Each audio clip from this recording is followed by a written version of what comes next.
ये देखते हुए गालब उसकी ओर ही देखा जा रहा था और उसकी आंखें क्या है माधवी पर टिक जाती है। माधवी कहती है कि तुम मुझे देखकर चौंक क्यों गए? मैं पहले की तरह सुंदर माधवी नहीं हूँ। वचन को पूरा करने के लिए, तुम्हारी प्रतिज्ञा पूरा करने के लिए मैंने अपने यौवन का बलिदान दे दिया है। माधवी से गालब कहता है कि तुमने मेरा उद्धार किया है और मेरा रोम रोम तुम्हारा आभारी है।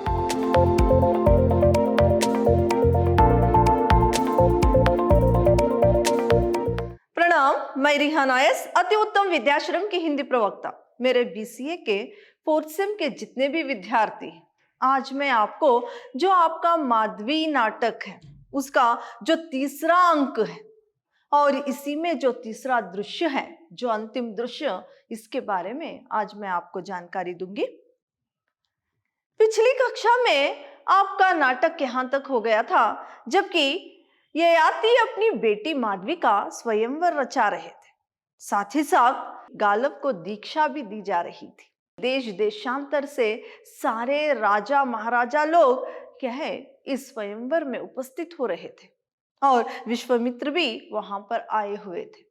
तो यहाँ पर गालब, ययाति और विश्वामित्र में कुछ बातें होती है। गालब को अपने विश्वामित्र को अपने शिष्य गालब पर बहुत ज्यादा गर्व हो रहा है। ययाति की प्रशंसा क्या है समस्त आर्यवत में हो रही है। ययाति बहुत ही क्या है खुश है और आज सचमुच वो कन्यादान भी कर रहे थे। ऐसा एक माहौल था। तो यहाँ पर गालब अपने गुरुजनों से मिलने के बाद माधवी की खोज कर रहे थे। वो संचालक से भी पूछते हैं, लेकिन संचालक कहता है कि स्वयंवर से पहले माधवी से मिलना ये स्वयंवर के नियमों का उल्लंघन है, तो इसीलिए माधवी से नहीं मिलना है। तब तापास वहां पर आते हैं। तापास जो गालब के मित्र थे, तापास को देखते ही गालब माधवी के बारे में पूछता है। तो माधवी क्या है, तापास ने माधवी को नहीं देखा है, इसके बारे में सिर्फ सुना है। इस बात को गालब से तापास कहते हैं और गालब कहते हैं कि मैं यहाँ पर उपस्थित हूँ, इसकी सूचना माधवी को दे देना। इस तरह से अपने मित्र को कहते हैं। तो वहां से तापस का प्रस्थान होता है। यहाँ तक आपका तीसरे दृश्य में ही यहाँ तक हुआ था। तो आगे देखिए, आगे गालब क्या है वहीं पर टहलता हुआ क्या है मन ही मन कुछ सोचता है। मुझे यहाँ पहले आ जाना चाहिए था, 2 दिन पहले ही पहुंच जाता। माधवी का मन बदल भी तो सकता है, वह किसी राजा को वरेगी, सुख चैन से रहना चाहेगी, मुझे क्यों वरेगी? मन ही मन गालब ये बात सोचने लगते हैं। मुझे स्वयंवर जो आज माधवी का हो रहा था, इससे 2 दिन पहले ही गालब आ जाते। वो क्यों मुझे अपना वर चुनेगी? वो सुख चैन से रहना चाहती है, किसी राजा को ही चुनेगी, मुझे क्यों चुनेगी? मुझे 2 दिन पहले ही इस समारोह से 2 दिन पहले ही यहाँ पर उपस्थित होना चाहिए था। अगर माधवी का मन बदल गया हो तो। इस तरह की चिंता में गालब घिरे हुए। वहां पर तभी आंख उठाकर देखता है तो प्रवेश द्वार पर माधवी खड़ी है। गालब भौचक सा उसकी ओर देखता रह जाता है। समझ नहीं पाता वह माधवी है या कोई और स्त्री।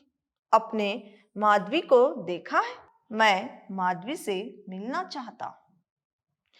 वो जब ये सोचता रहता है तभी आंख उठाकर देखने पर वहां पर क्या है, वहां प्रवेश द्वार पर माधवी खड़ी रहती है। एकदम से वो आश्चर्यचकित हो जाता है और वो क्या है वहीं पर खड़ा रह जाता है और उस स्त्री की ओर देखता रहता है।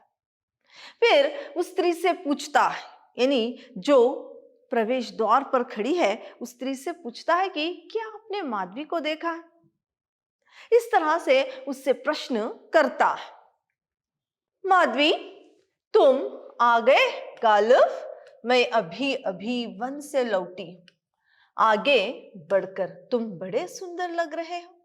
गालब, बड़े सज सवर कर आए हो, हंसती है। माधवी को देखकर गालव टिटका खड़ा रहता है। माधवी की देह ढल चुकी है, चेहरे का लावण्य फीका पड़ चुका है, मुंह पर झुर्रियां, आंखों के नीचे अंधेरे साए उतर आए हैं। अधेड़ उम्र की अनाकर्षक स्त्री लगने लगी है। माधवी वह अभी भी साधारण वस्त्र में है। यहाँ पर जो प्रवेश द्वार पर खड़ी हुई स्त्री से गालव पूछता है कि क्या माधवी को आपने देखा है, मैं माधवी से मिलना चाहता हूं। तो यहाँ पर माधवी जो है, तुम आ गए। वही स्त्री, तुम आ गए गालव। इस तरह से वो क्या है, गालिब से पूछती है और साथ ही साथ कहती है कि मैं अभी अभी वन से लौटी, वन से जो है मैं अभी लौट कर आई। इस तरह से कहते हुए गालिब से कहती है कि तुम बहुत सुंदर लग रहे हो, क्या बात है, सज सवर कर यहाँ पर आए हो। इस तरह से चहकती हुई माधवी गालिब की ओर देखती रहती है। गालिब क्या है, उस पर उसकी आंखें टिटक जाती है, क्योंकि अब माधवी का जो सौंदर्य था वो अब उतनी सुंदर नहीं दिखाई देती थी। उसका देह ढल चुका था, उसकी आंखों के नीचे काले साए आ चुके थे और वो अधेड़ उम्र की एक स्त्री की तरह नजर आ रही थी। उसका सारा रूप जो है बदल गया था, सुंदर लग रही थी। उसका जो रूप था वो सब ढल चुका था। ये देखते हुए गालिब उसकी ओर ही देखा जा रहा था और उसकी आंखें क्या है, माधवी पर टिक जाती है, यानी टिटक जाती है। तो यहाँ पर माधवी, गालिब उसे देखकर क्या है, माधवी को पहचान नहीं पाता एक पल के लिए। फिर माधवी कहकर खड़ा हो जाता है। तो तुम्हें बधाई हो गालिब, तुम्हारी गुरु दक्षिणा संपन्न हुई, तुम उत्तीर्ण हुए।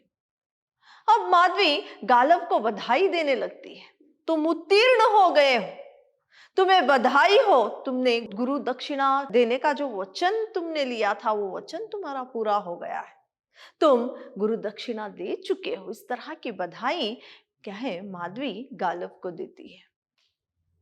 फिर मुस्कुराकर, अब तो मझधार में नहीं हो ना माधवी, मुझे देखकर चौंक गए हो गालिब, जैसे तुमने मुझे पहले कभी देखा ही ना। माधवी, मुझे देखकर टिटक क्यों गए, अभी मैं पहले जैसी माधवी तो नहीं हो सकती हूं ना गालिब। देखिए यहाँ पर क्या होता है कि माधवी और गालिब में बातें हो रही है। माधवी क्या है, कहती है कि अब तुम मझधार में नहीं हो, तुमने तो गुरु दक्षिणा जो है जुटा दी है, अपनी गुरु दक्षिणा से तुम क्या है देकर मुक्त हो चुके हो। फिर क्या है, गालिब की नजरें अभी भी क्या है, माधवी को देखकर टिटक गई है, क्योंकि माधवी अब असुंदर हो गई है।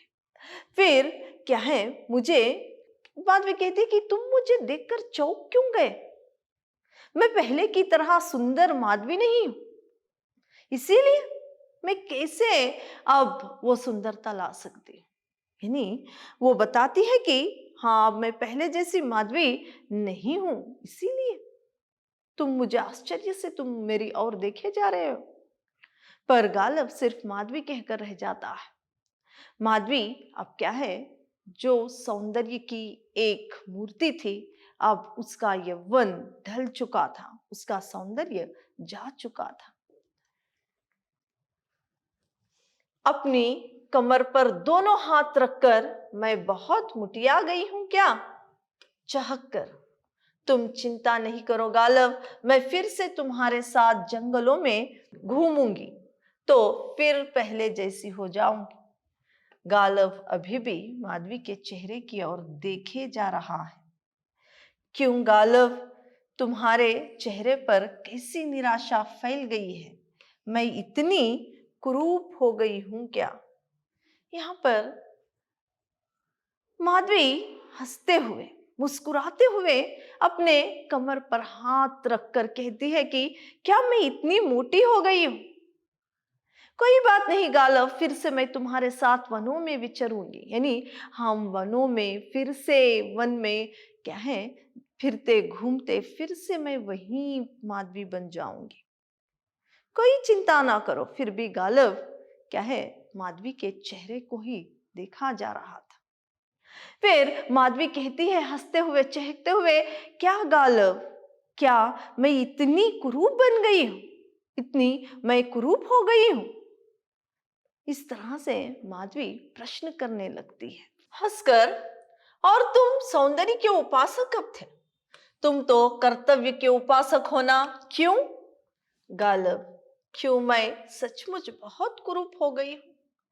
पर तुम्हारी प्रतिज्ञा भी तो इतनी आसान नहीं थी ना। तुम कुछ भी बोलते क्यों नहीं? फिर गालव जो है माधवी की और ही देख रहा था, तो माधवी हंसती है और फिर से पूछती है कि क्या मैं इतनी कुरूप बन गई हूं? लेकिन तुम्हारा जो वचन था वो इतना आसान तो नहीं था गालव। गालव सिर्फ उसकी ओर देखा जा रहा था और कहती है कि वो तुम्हारा जो वचन है वो इतना आसान नहीं था।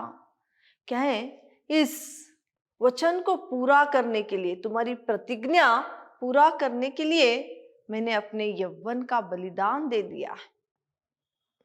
और तुम अभी भी कुछ क्यों नहीं कह रहे हो गालव? इस तरह से वो प्रश्न करती है। तो गालव कहता है, तुम्हें तो चिर कौमार्य का वर मिला हुआ है माधवी, तो तुम प्रसव के बाद भी युवती बनी रह सकती हो। मैंने सोचा गालिब के पास जा रही हूं तो जैसी हूं वैसे ही जाऊंगी। गालिब से क्या छिपाना। छोड़ो मेरी बात गालिब, गुरु महाराज से भेंट हुई। गुरुजन तुमसे बहुत प्रसन्न है ना। यहाँ पर जब गालिब कहता है कि तुम्हें तो चिर कौमार्य का जो क्या है वर प्राप्त है, बच्चे के जन्म के बाद भी फिर तुम अनुष्ठान करके यौवन में आ सकती हो। तुमने क्यों नहीं किया माधवी? तो माधवी यहाँ पर बताती है कि छोड़ो इस सब बातों को। तुमने गुरु दक्षिणा जुटाने के बाद सभी तुमसे बहुत, यानी गुरुजन बहुत ज्यादा ही प्रसन्न होंगे तुम्हारे से। इस तरह से माधवी गालिब से कहती है। फिर ये बात भी वो कहती है कि तुम कब सौंदर्य के उपासक थे गालिब? तुम तो कर्तव्य के उपासक थे। कर्तव्य पूरा करना ही तुम्हारा ध्येय था। तुम कब सौंदर्य पर इतना मुग्ध थे? इस तरह से भी वो कहती है। माधवी हंसकर, पहले मुझे तुम्हारी प्रतिज्ञा पूरी करनी थी गालिब। पुत्र जन्म के बाद मैं अनुष्ठान कर लेती थी ताकि कोई राजा मुझे रखने से इनकार नहीं कर दे। पर अब तो तुम्हारी प्रतिज्ञा पूरी हो चुकी है। तुम फिर भी तो अपने पहले रूप में आ सकती हो माधवी। अब किस लिए गालिब? अब तो मैं जैसी हूं वैसी ही तुम्हारे सामने आना चाहती हूँ। तुमसे क्या छिपाना गालिब। देखिए यहाँ पर फिर से माधवी हंसने लगती है। हंसते हुए ही वो कहती है कि हाँ, मैं क्या है पुत्र को जन्म देने के बाद फिर से मैं अनुष्ठान करके फिर से मैं क्या है यौवन में आ जाती। लेकिन उस वक्त तुम्हारी प्रतिज्ञा को पूरा करना था। किसी और राजा के पास भी मुझे जाकर तुम्हारे लिए घोड़े जुटाना था, इसलिए मैं अनुष्ठान कर लेती। अब तो तुम्हारी प्रतिज्ञा पूरी हो चुकी है। अब क्यों चाहिए फिर से अनुष्ठान? मैं जैसी हूं वैसी ही तो रहूंगी।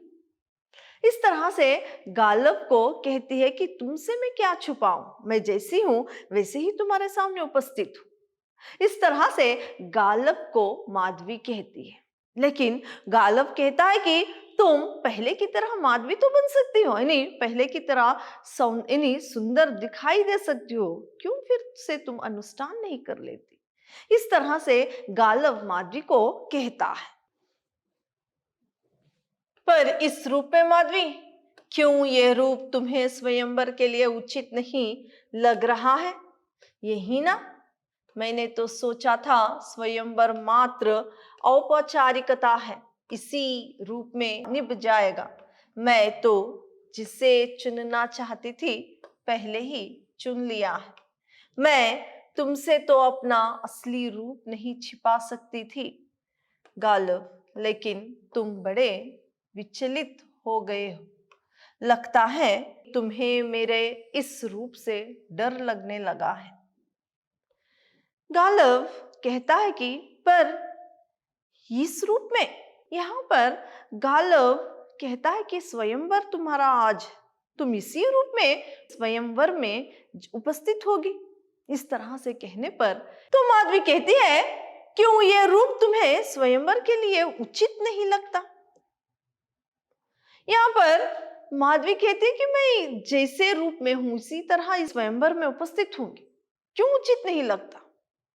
मैं पहले से ही जिसे चुनना चाहती थी, जिसे अपना वर मानना चाहती थी, यानी वर बनाना चाहती थी, वो तो मैंने पहले से ही चुन लिया है। ये तो जो स्वयंवर है वो सिर्फ औपचारिकता है, औपचारिकता है। ये क्या है? औपचारिकता है।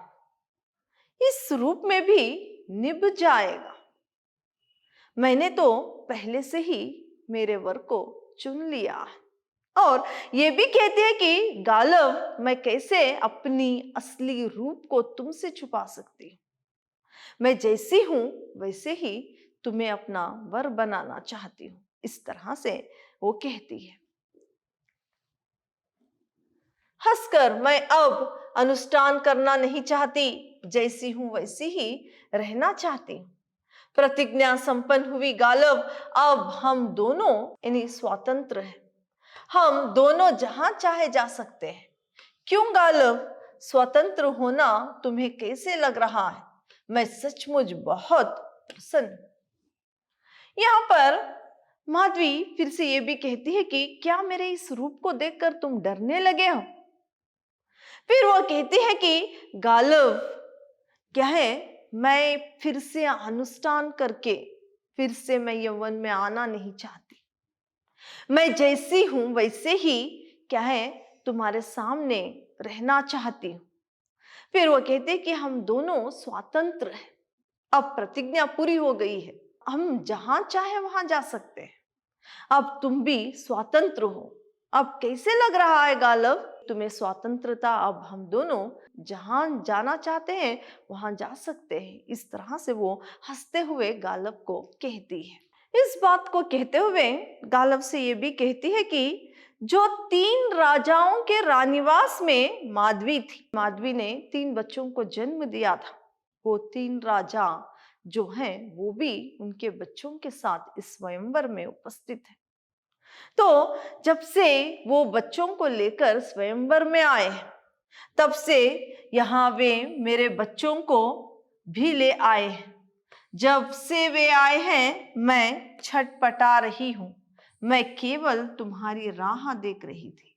कहती है कि हाँ, जब से वो राजा लोग, जो राजाएं हैं, उन्होंने मेरे पुत्रों को लेकर इस स्वयंवर में उपस्थित हुए हैं, तब से मेरा मन अशांत है। मैं छटपटा रही हूं। इसीलिए मैं सिर्फ तुम्हारी राह देख रही थी गालिब, ताकि फिर से हम स्वतंत्र होकर कहीं चले जाए। इसके लिए मैं तुम्हारी राह देख रही थी गालिब। इस तरह से कहती है। गालिब, तुमने मेरा उद्धार किया है। मेरा रोम रोम तुम्हारे प्रति कृतज्ञ है। कृतज्ञता की बात नहीं करो गालिब, हमारे बीच कृतज्ञता कैसी? यहाँ पर माधवी, जो राजाएं इसके बच्चों को लेकर आ गए थे, तब से उसका मन अशांत था और गालिब का जो ये इंतजार कर रही थी। गालिब इसकी असुंदरता को देखकर फिटक जाता है। माधवी से गालिब कहता है कि तुमने मेरा उद्धार किया है और मेरा रोम रोम तुम्हारा आभारी है। तो गालिब जब इस तरह से माधवी को कहता है, तो माधवी कहती है कि हमारे दोनों के बीच में ये सब किस लिए है? यानी जो गालिब कह रहा था कि मैं तुम्हारे प्रति कृतज्ञ कृतज्ञ हूं। कृतज्ञता की बात क्यों कर रहे हो? यानी मैं तुम्हारे प्रति कृतज्ञ हूं। इस तरह से जब गालव माधवी को कहता है तो माधवी कहती है कि हम दोनों के बीच में कृतज्ञता कैसी? इस तरह से माधवी गालव को कहती है, गालव मैं चाहता हूं तुम इन्हें अपने को स्वतंत्र समझो। गालव का अभिप्राय कुछ कुछ समझती हुई, तुम मुझे छोड़ना चाहते हो क्या? माधवी मैं चाहूं भी तो तुमसे विवाह नहीं कर सकता, मैं विवश हूं। यहां पर गालव जो है, जो माधवी ने उसके लिए किया था उसका आभारी मैं हूं, इस तरह से कहता है। फिर क्या है, गालव माधवी से कहता है कि तुम स्वतंत्र हो। इस बात को कुछ समझते हुए माधवी कहती है कि क्या गालव तुम मुझे छोड़ना चाहते हो? यानी यहाँ पर गालव क्या है, अब माधवी उतनी सुंदर नहीं थी, उतना उसका लावण्य नहीं था। अब क्या है, गालव जो पहले उसकी प्रतीक्षा कर रहा था, वो मन ही मन सोच रहा था कि 2 दिन पहले ही मुझे आ जाना चाहिए था, नहीं तो माधवी का मन क्या है बदल जाएगा। इस तरह से सोचने वाला गालव अब क्या है, उसको देखकर असुंदर पाकर, कुरूप पाकर माधवी को उसका मन फिर से बदल जाता है। अब वो कहने लगता है कि मैं चाहते हुए भी तुम्हें अपना नहीं सकता माधवी, क्योंकि माधवी गालव के गुरु के पास रह चुकी है। गालव के गुरु के पास जो माधवी रह चुकी है, इस वजह से वो विवश है माधवी को अपनाने के लिए। माधवी टिटक जाती है, क्यों यहां भी कर्तव्य परायणता का कोई प्रपंच होगा? क्या है गालव, मैं धर्म और नैतिक मर्यादाओं का उल्लंघन नहीं कर सकता, मैं विवश हूं। कौन सी मर्यादाएं गालव? तुम किस मर्यादा का उल्लंघन कर रहे हो? तुम मेरे गुरु के आश्रम में रह चुकी हो। यहां पर धर्म और मर्यादा की बात गालव करने लगता है। धर्म और मर्यादा का उल्लंघन होगा अगर मैं तुमको यानी अपना जीवन साथी बनाऊं तो, क्योंकि तुम मेरे गुरु के साथ रह चुकी हो, इस लिहाजे से तुम मेरी गुरु माता हो। ये कहने का अभिप्राय गालव का था।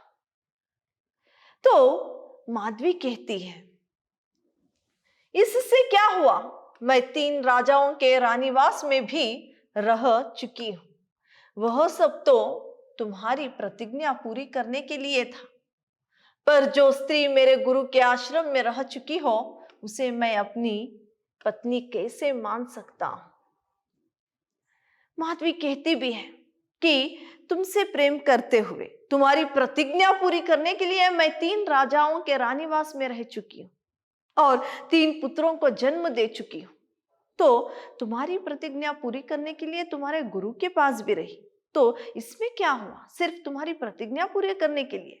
लेकिन यहां पर गालव कहता है कि नहीं, जो मेरे गुरु के आश्रम में रह चुकी हो मेरे गुरु के साथ, तो मैं उससे अपनी पत्नी कैसे बना सकता हूं? यहां पर माधवी के कुरूप को देखकर गालव का मन बदल जाता है।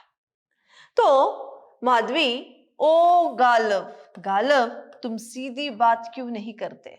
दिल में तुम्हारे वासनाएं कुल बुलाने लगी है, ऊपर से तुम आदर्शों और मर्यादाओं की बातें करते हो। माधवी आप कहती है कि तुम कैसे आदर्शों की और क्या है मर्यादाओं की बातें कर रहे हो? ओ गालव, इस तरह से वो क्या है टिटक जाती है। आश्चर्यचकित होते हुए माधवी गालव से कहती है, मैं अपने कर्तव्य से विमुख नहीं हो सकता माधवी। कभी कभी मुझे लगता है मैं कोई दुर्सपना देख रही हूं। यहाँ पर गालव कहता है कि मैं अपने कर्तव्य से विमुख नहीं हो सकता। लेकिन माधवी कहती है कि मुझे ऐसे लग रहा है कि मैं ये एक बुरा सपना देख रही हूं, ऐसे लगता है। संचालक का प्रवेश होता है। गुरुजनों का आग्रह है कि आप मंडप में पधारे, आप चलिए। संचालक का प्रस्थान, तभी संचालक का प्रवेश होता है और माधवी और गालव से कहते हैं कि यहाँ पर गुरुजनों का आग्रह है कि आप मंडप पे पधारे, यानी गालव को दीक्षा देने के लिए मंडप में बुलाया जाता है। तब माधवी संयम स्वर से कहती है कि जाओ गालव, तुम यहां से जाओ, अपने आप को स्वतंत्र समझो। इस तरह से माधवी क्या है, गालव से कहती है। गुरुजन दीक्षा के लिए तुम्हारी राह देख रहे हैं और तुम मेरी चिंता ना करो गालव। गुरुजन क्या है, तुम्हें दीक्षा देने के लिए वहां पर इंतजार कर रहे हैं, तुम चलिए जाओ। इस तरह से माधवी गालव को कहती है। तो यहाँ पर गालव कहता है कि और तुम, माधवी कहती है कि तुम मेरी चिंता मत करो, मैं सच्चे दिल से तुम्हारा आदर करता हूं। माधवी, तुम्हारे प्रति कृतज्ञ हूं। मुझे तुम्हारा आदर नहीं चाहिए गालव, ना ही कृतज्ञता। मुझे जो चाहिए था वो तुम्हारे पास नहीं है। मैं तुम्हें सुखी देखना चाहता हूं माधवी, मैं भी तुम्हें सुखी देखना चाहती हूँ गालव, और स्वतंत्र भी। क्या कहा माधवी? यहाँ पर क्या है, गालव कहता है कि मैं सच्चे दिल से क्या है, तुम्हारा आभारी हूं। साथ ही साथ वो कहता है कि मैं सच्चे दिल से तुम्हारा आदर भी करता हूं और तुम्हारा कृतज्ञता भी हूं। तो यहां पर माधवी कहती है कि मुझे तुम्हारी कृतज्ञता नहीं चाहिए। माधवी को गालव कहता है कि मैं तुम्हें सुखी देखना चाहता हूं। तो माधवी भी कहती कि मैं तुम्हें सुखी देखना चाहती हूं और स्वतंत्र भी। इस तरह से कहते हुए माधवी यहाँ पर गालव की ओर देखने लगती है। यहाँ पर देखिए गालव किस तरह से सौंदर्य का उपासक है, ये सिद्ध यहाँ पर होता है। फिर क्या है, क्या कहा माधवी? इस तरह से गालव जब पूछता है तो माधवी कहते हैं कि हाँ, स्वतंत्र भी। तुम पूर्णतः स्वतंत्र हो गालव, मैं तुम्हें बांध कर नहीं रखूंगी। वे दिन भूल गए जब तुम कहा करते थे कि तुम महलों के आसपास मंडराते रहे हो ताकि तुम्हें मेरी छाया ही नजर आ जाए। मैं वही माधवी हूँ गालव। तुम किस माधवी के लिए छटपटाते रहते थे? मैं तुम्हारे लिए केवल निमित्त मात्र थी। जब तुम मेरे सामने अनुनयन विनय कर रहे थे तब भी तुम झूठ बोल रहे थे। तुमने केवल एक ही व्यक्ति से प्रेम किया है और वो अपने आप से, पर मैं तुम्हें पहचानते हुए भी नहीं पहचान पाई। मैं सारा वक्त यही समझती रही कि गालव सच्ची साधना और निष्ठावान व्यक्ति है। तुम भी गुरुजन जैसे ही निकले गालव। यहाँ पर माधवी कहती है कि मैं तुम्हें स्वतंत्र देखना चाहती हूँ। फिर वो दुखी मन से कहती है कि तुम पहले कहा करते थे कि मैं महलों के आसपास मंडराता रहता हूं ताकि मैं तुम्हारी परछाई ही देख सकूं, लेकिन उस वक्त भी मैं तुम्हें समझ नहीं पाई गालव। तुम सिर्फ अपने आप को प्रेम करते हो और किसी से तुम प्रेम नहीं कर सकते, यानी अपने गुरुजनों जैसे ही तुम भी निकले गालव। इस तरह से मैं आज भी वही माधवी हूं, लेकिन तुमने क्या है अभी जो बातें कही है, यानी गालव जो अभी क्या है, आभारी हूं, सच्चे दिल से मैं आदर करता हूं, माधवी को कहता है, लेकिन अपना नहीं सकता। इस बात से माधवी को बहुत दुख होता है। तो इस तरह से माधवी क्या है, दुखी मन से गालव को कहती है, मुस्कान के साथ तुम सचमुच एक दिन ऋषि गालव बनोगे। धीरे धीरे माधवी की उत्तेजना शांत होने लगती है। वह एकटक गालव की ओर देखने लगती है आंखों में क्रोध के स्थान पर फिर से स्नेह झलकने लगता है। माधवी आगे बढ़ आती है। मैं तो तुम्हारा दिल देख रही थी। गालव, बुरा मान गए? तुम क्या समझते हो? गालव, जिस व्यक्ति को मैं रोम रोम से प्रेम करती रही हूं, उसके पल्ले मैं एक बुढ़िया को बांध दूंगी? मेरा भी तुम्हारे प्रति कोई कर्तव्य है। प्रेम का भी तो एक कर्तव्य होता है। यहां पर कान के साथ, व्यंग के साथ हंसते हुए माधवी कहती है, तुम एक दिन ऋषि गालव बनोगे। हाँ, इस तरह से कहते हुए, व्यंग से हंसते हुए वो कहती है कि हाँ गालव, अब उसकी उत्तेजना, उसका जो क्रोध था, सब कुछ शांत हो जाता है। उसका क्रोध शांत होता है। फिर माधवी कहने लगती है कि प्रेम के प्रति भी कोई कर्तव्य है। मैं तुम्हें रोम रोम से प्रेम करती थी, तुम्हारे प्रति भी मेरा कोई कर्तव्य है। तुम क्या, मैं तो सिर्फ तुम्हारी परीक्षा ले रही थी। मैं तुम्हारे पल्लों एक बुढ़िया को तो नहीं बांध सकती थी, क्योंकि एक प्रेमिका का कर्तव्य प्रेमी के प्रति भी होता है। मैं इन्हीं यहाँ पर माधवी का कहने का अर्थ था कि वो अपने इन्हीं स्वयंवर में गालव को चुनने से पहले फिर से वो अनुष्ठान करके फिर वो यौवन में आ जाती। इसको कहते हुए माधवी यहाँ पर क्या है, अपने प्रेम के प्रति जो कर्तव्य है उसकी बातें करती है। मुस्कुराती है। तुम स्वतंत्र हो गालव। चकित सा माधवी की ओर देखता रहता है। तुम निश्चिंत हो जाओ गालव, तुम सचमुच स्वतंत्र हो। मैं तुम्हारी पत्नी नहीं बन सकती। शरीर की शीतलता तो दूर हो सकती है गालव, मैं अनुष्ठान करके फिर से युवती बन सकती हूं। मैं तो वह मां हूं जिसकी गोद भरती गई और खाली होती गई। अब तो संतान धारण करने से ही मुझे डर लगता है। संतान धारण करने का मेरे लिए केवल एक ही अर्थ है, अपने बच्चे को खो देना। ऐसी स्त्री तुम्हारे किस काम की? यहां पर जब माधवी इस तरह से कहती है कि प्रेम के प्रति भी मेरा कोई कर्तव्य है, इस सारी बातों को सुनकर फिर से गालव चकित सा रह जाता है। और यहाँ पर माधवी कहती है कि देखो गालव, तुम स्वतंत्र हो, तुम निश्चित रहो, तुम सच में स्वतंत्र हो। इस तरह से कहते हुए वो कहती है कि मैं तुम्हारी पत्नी नहीं बन सकती।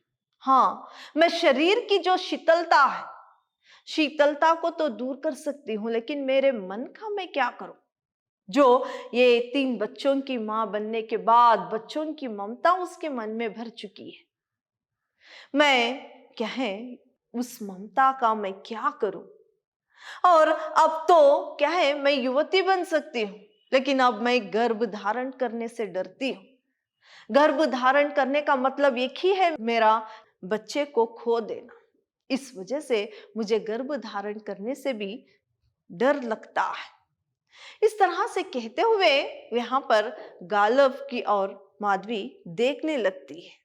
और ऐसी स्त्री तुम्हारे किस काम की? गालव, तुम स्वतंत्र हो। इस तरह से माधवी कहती है।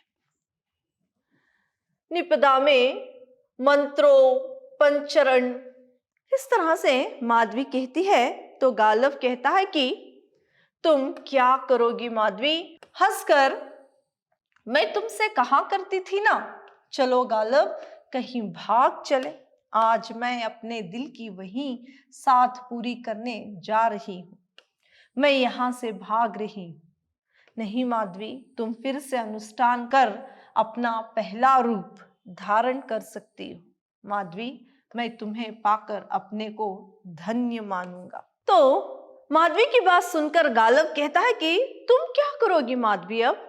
तो माधवी कहती है कि मैं तुम्हें कहा करती थी कि यहां से कहीं भाग चले। चलो गालव, आज मैं वही मन की जो बात है पूरी करने वाली हूं।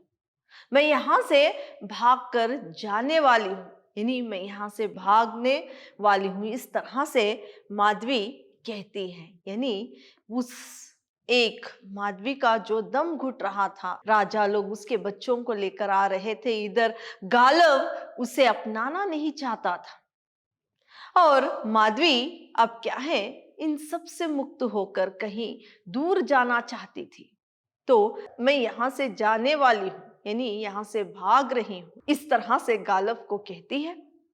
गालव फिर से कहता है कि तुम अभी इन्हीं अनुष्ठान करके फिर से यौवन में आ जाओ, मैं तुम्हें पाकर धन्य हो जाऊंगा।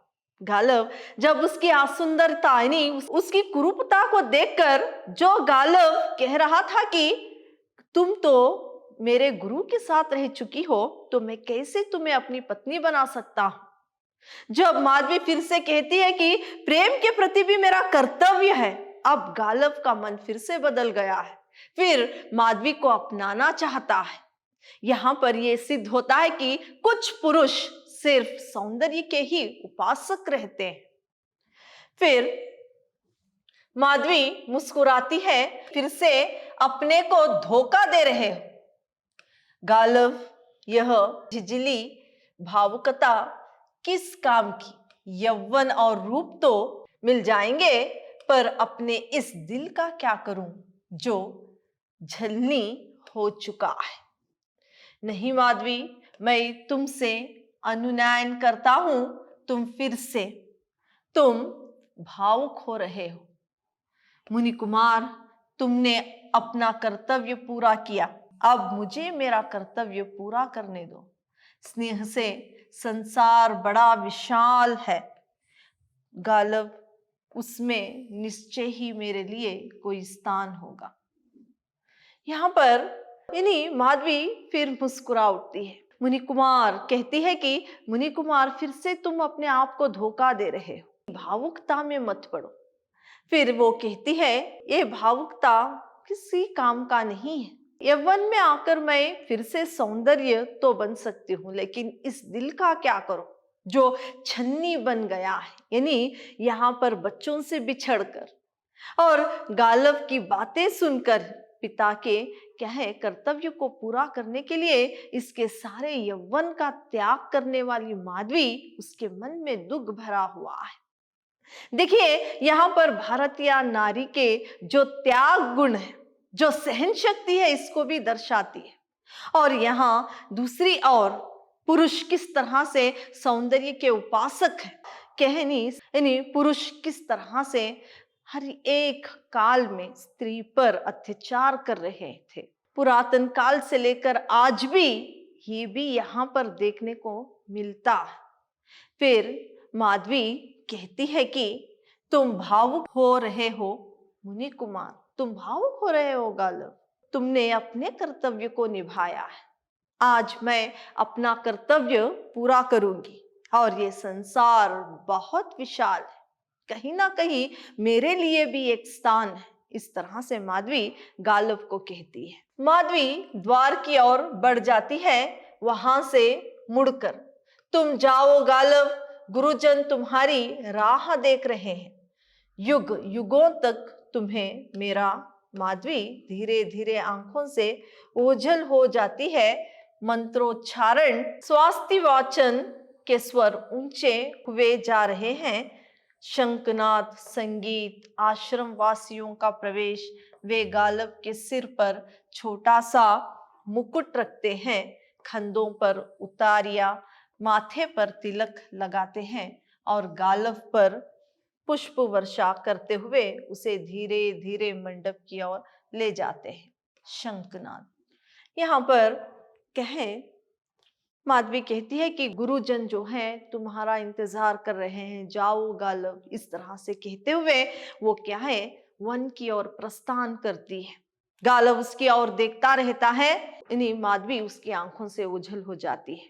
इधर गालव के लिए क्या है, जो आश्रम वासी थे, तिलक लगाते हुए, मुकुट रखकर, पुष्प वर्षा करते हुए उसे दीक्षा देने के लिए ले जाते हैं। वहां पर उसे दीक्षा देने के लिए मंडप ले जाते हैं।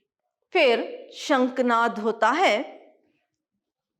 ययाति का प्रवेश, देर कर दी मुनि कुमार, दीक्षा में विलंब हो रहा है, ऋषि विश्वामित्र राह देख रहे हैं, माधवी कहाँ है। गालव और ययाति का प्रस्थान, ऋचाओं का पाठ, होम यज्ञ के स्वर ऊंचे उठते जा रहे हैं।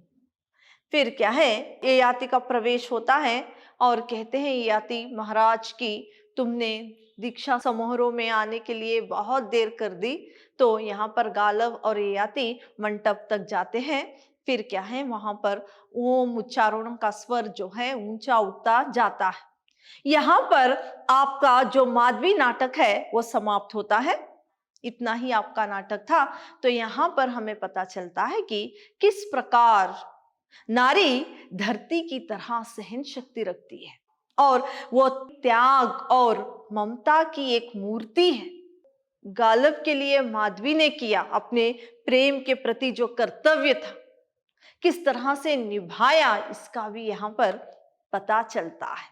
साथ ही साथ पुरुष किस प्रकार अपने यानी जो अपने लिए अपने स्वार्थ के लिए स्त्री को कहां तक ठग सकते हैं और वो सौंदर्य के किस तरह से उपासक होते हैं कुछ पुरुष, इस नाटक से चलता है।